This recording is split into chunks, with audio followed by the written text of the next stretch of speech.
I was injured. My father just passed last year and Yeah. lived a great life, wasn't expected. But when I was injured, September 19th, 2010, I remember everything about being injured.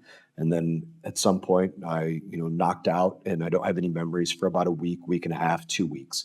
Woke up in Walter Reed right after. Last memories when I'm on a helicopter, medevac helicopter, don't have any memories for a couple weeks.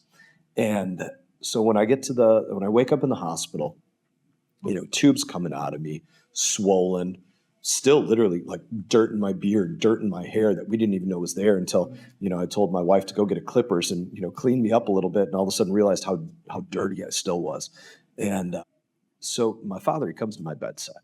My dad and I, we love each other a ton, loved each other a ton, but we just weren't those two guys that went around saying that we loved each other. It just wasn't who he and I were. But when he came to my bedside, I love you. I'm glad you're okay.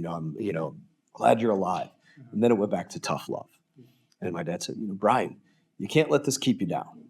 You got to find a way to pull yourself up, to get yourself out there, to get back to work. You can't let your kids see you sitting on your butt, regardless of what happens to you in life, because your kids will always be looking at you, trying to figure out how to live their life, and so you gotta realize that if your job was defending your country, don't let the best defense be in your past, right? You can't be like Al Bundy, always thinking about the last throw as a quarterback in high school and live in that moment.